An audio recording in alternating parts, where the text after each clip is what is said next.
Hey everybody, Steven with PC Gamer here, and I am joined by Studio Wildcard's founder, Jesse Rapczak. We're here to talk about ARK. There's a lot to cover between the launch and the announcement of the new expansion. Jesse, thank you so much for joining me today. Hey, thanks for coming to our booth. We're excited to be here and seeing all the fans. Right on, right on. So let's talk about the launch first. ARK has just come out, version 1.0. It's been a many-year-long journey for you. What's it like now that it's out? You know, it feels weird because we still plan to work on the game, so it's not this big, okay, we're done, you know, and you can see that with the stuff we're releasing next week with the Otter and the Phoenix, or this coming week, and also with Aberration, which we just announced. So for us, it's a good milestone for the team. We spent the last month on optimization and a bunch of performance fixes. We're getting new servers up and still listening to the community for things like bug fixes and stuff like that. So while it feels good, we still feel like we got work to do, and we're excited for the future of ARK. Right, now optimization's obviously been a big sticking point with the community, and you guys have been working on it for a while. How do you feel about the current state of how ARK runs? We actually feel pretty good about it in the last few weeks. We've taken a bunch of feedback, not only from the community, but from our partners like NVIDIA and Intel. They've been taking deep dives into ARK's graphical and CPU performance, and we've actually fixed a lot of sort of low-level things in the game, like hitches and graphic stalls and things like that. They don't always affect the range of hardware the same, you know, so sometimes something might be more targeted towards the mid-range versus the high range.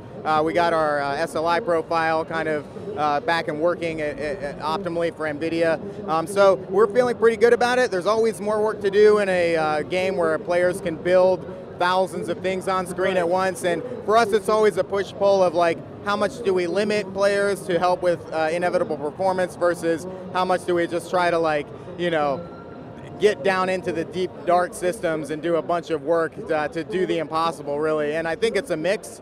And lately we've been focusing a little bit on tuning performance metrics on what we do for our official servers versus what we allow people to do on unofficial servers, which is like we give them all the knobs and we're like, go nuts. If you want to have a million structure limit on things on your unofficial server, go ahead, you know, but all of that factors in, I think, to performance. Right, now, anytime a game comes out of early access, there's always those transitioning pains, and for you guys, a lot of that seemed to be centered around the server wipes and that messaging. If you could go back and do anything differently about that, would you?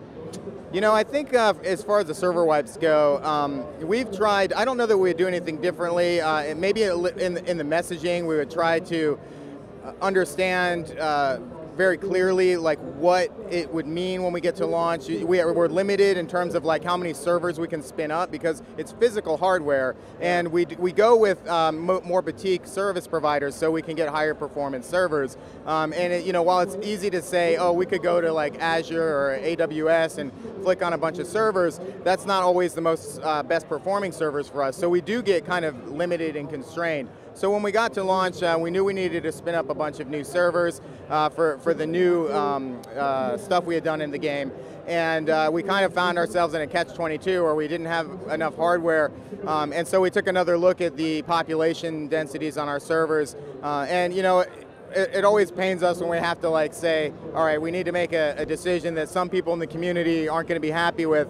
But I think we did the best thing we could, which is take all those saves, we're going to put them up so people can rehost those servers if they want. We really care about the community and their progress, and just because an unofficial server is end of life, that data and all those people that connected to it, we're giving them the option to rehost it, so everybody who was playing there could just re-up on an unofficial server that has the exact same data and continue their game. So we tried to strike a good balance, you know, and it was important for us to do that for a community in this game that's been with us from the beginning, and there's been a lot of changes over early access. The game's changed a lot, and those old servers have a lot of like legacy balance stuff, and like there were items you could get that you can't get anymore and stuff like that. And it was important to kind of strike some middle ground, I think, between those servers and new players. Right. Now last week there was a bit of confusion over the Steam refunds. I was wondering if you could comment on that and just shed some light on that issue. What happened there with being able to refund the game longer than Steam's usual policy? Well, you know, it was kind of a surprise to us, and we asked Valve, and it was also a surprise to them. So I think it was actually some sort of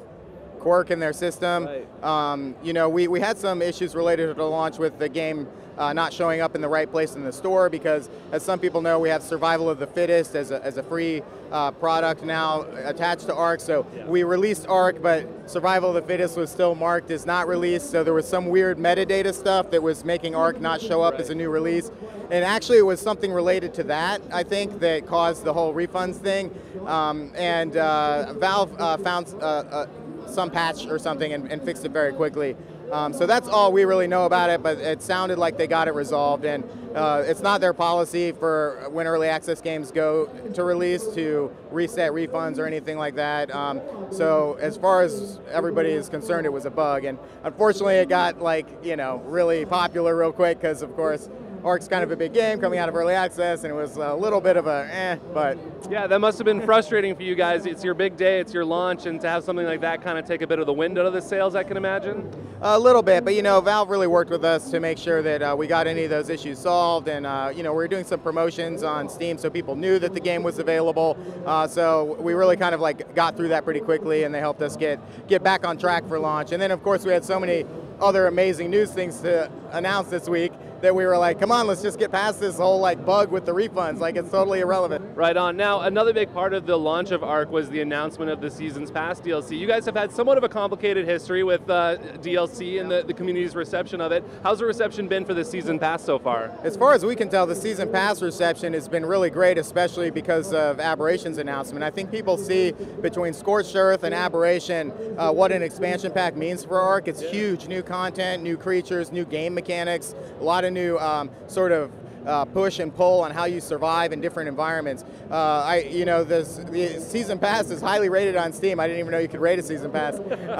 And we've tried to do stuff a little bit to help the community. We don't want people who own Scorched Earth to have to buy the Season Pass at full price. So on Steam right now you get a discount, and that'll always be the case. If you own Scorched Earth and you buy the Season Pass, you get a 33% discount. Now, when is Aberration coming out, and how much is it going to be? So it's coming out in October, just within the next couple months, and it's going to be $19.99, same as Scorched Earth, but if you have the Season Pass, obviously, you get it for free. So thank you so much for your time. It's been a pleasure. So be sure to check out Ark. Aberration looks really cool, and stay tuned because it's the final day at PAX, and we got a lot of good stuff coming your way.